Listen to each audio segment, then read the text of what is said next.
Kia ora koutou, ngā mihi nui kia koutou. Thank you very much for the invitation to be here today. It's really wonderful to be in this panel and wonderful to have such wonderful speakers to be there, but I'd like to pay particular acknowledgement to Graham.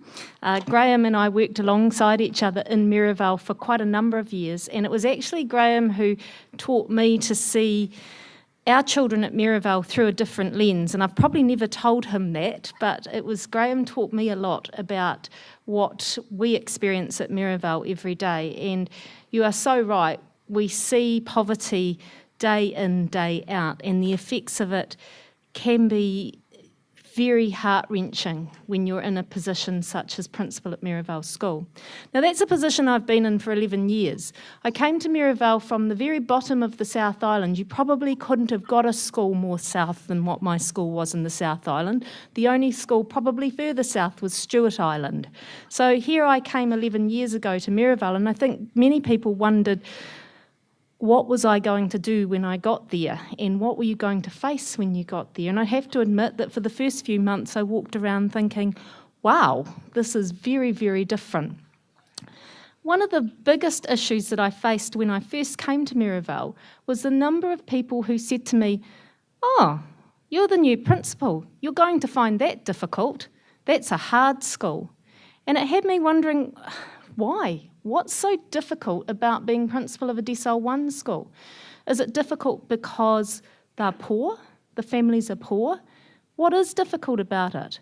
The biggest difficulty I found was actually coping with people's perceptions about what that school was like. And I think that that's probably the biggest difficulty that I find today, is actually outsiders' perceptions of Miraval. Because I'll tell you now that Miraval is the best job that I've ever had.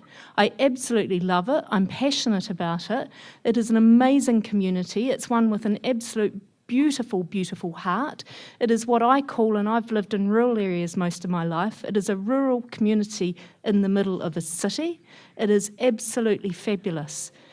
But the perception of people from the outside of that community is actually very damning and actually really impacts upon how the children at Miraval School see themselves.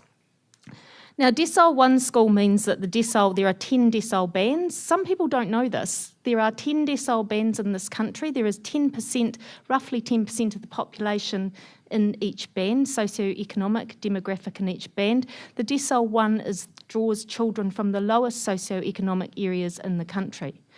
When I first came to Miraval, people used to say to me, is it Decile 1 because it's low achievement rates?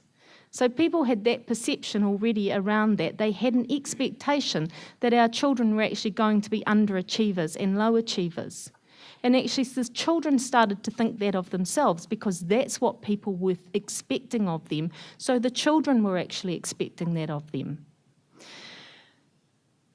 In New Zealand, we have many different poverty ratings and of child poverty. But actually the Child Poverty Monitor, and I'm going to put my glasses on so I get this right, the technical report indicates currently at the end of 2016 that we had 295,000 New Zealand children, that's 28% of Kiwi kids, living in households with low incomes, and 8%, 90,000 children living in severe poverty, in low income households and in material hardship. Now those statistics are pretty damning. But they're easy to say, and you can sit there and you can say, that sounds really bad, but I probably don't know anybody that's in that situation.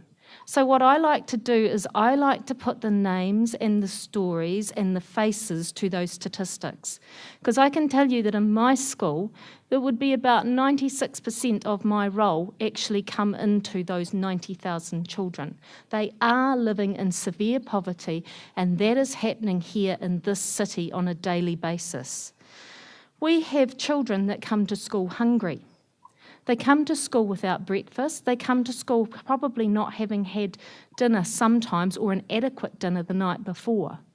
And I've had people say to me, hey, that's not right. That's not good parenting, is it? Well, my parents are amazing. They are absolutely fantastically amazing parents.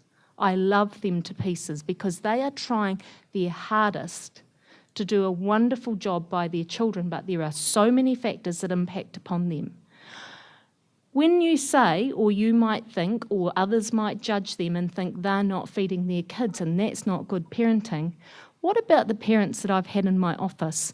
The one parent that fainted one day who hadn't eaten for 5 days just to try and put food on her children's table.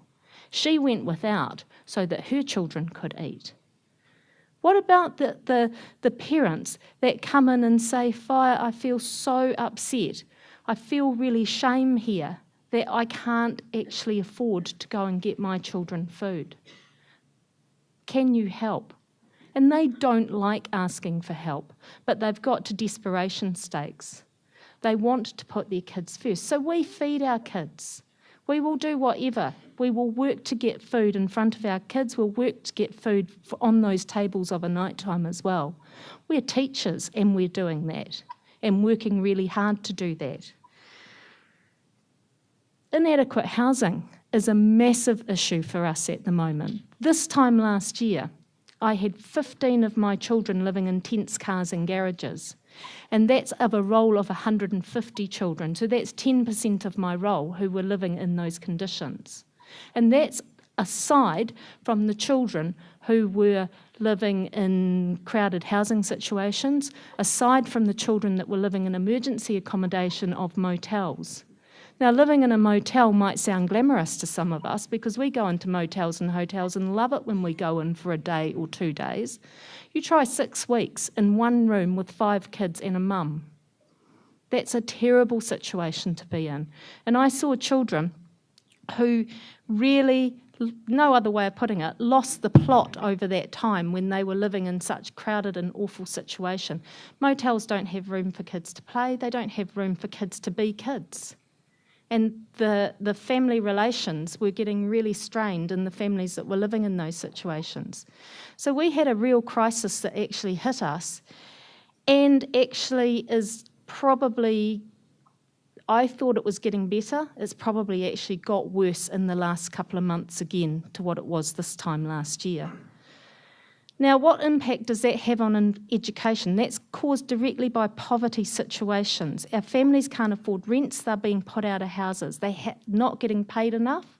I've got families that are getting paid less in the hand than what their rents have gone up to in the last year. Some rents have gone up 4 times in the last year, and people are getting paid less in the hand than what their rents actually are. What impact does that have on education? Well, if your needs aren't being met, your most basic needs of living aren't being met, where's education going to come on that level? That is not one of your top priorities. For those children that were living in those situations, top priorities was, where am I going home to tonight? What's going to be on the table tonight? Am I going to get fed tonight? Not, I've got to get my reading done, or I've got to get ready for the maths tomorrow, or I've got to do my homework. That was way down on the list of priorities. The most basic living needs overtake at that point. And we as teachers in Decile 1 schools and low decile schools get really upset because people tell us that if we say that out loud, if we tell you that's actually not, education is not the top priority and those children will suffer with education, we get told by people higher than us that if we tell you that we're deficit thinking. And that frustrates us because we actually know that does make a difference to those children. And we have to deal with those things first before we can actually make a difference to their education. And that's why at Maryvale we put the needs of the whole child and the whole whānau first. And then we'll look at the education. And we don't do too badly, actually. We actually do okay on the education side, but that's because we have to wrap around the whole child. We do things a little bit differently. Just checking my time, Ian. 1 minute to go. Gosh, that went quick. So just other things that I'd just like to point out that you might not think that come when children live in poverty situations. I never ask my children anymore, what did you get for your birthday? Because That would be a question that you would ask most children, isn't it? Birthdays are a big thing. Not for our kids. They don't get anything for their birthdays. That's not a priority for them. They don't have money for trips. They don't have money for sports. They don't have money for music lessons. Those things are not top priority. Those things only happen when the community stand up and actually help them and help support the families. And as I say, this is a mix of and predominantly working families who are actually being paid minimum wage who can't afford these things for their children. And so the children are actually missing out. I'll make sure that I've got everything covered in so that said that at the end. Right, there's one last thing that I will say. Why should we care? If economics does it for you, then child poverty costs us $10 billion of public money each year to actually address it. If that's what does it for you, then that's why you should care. But if you're like me, why should you care? Because these kids have hopes and dreams like every other kid, like my kids, like your grandkids. And these kids need absolutely every equal opportunity that everybody else does in this country. And that's why we should care. Thank you.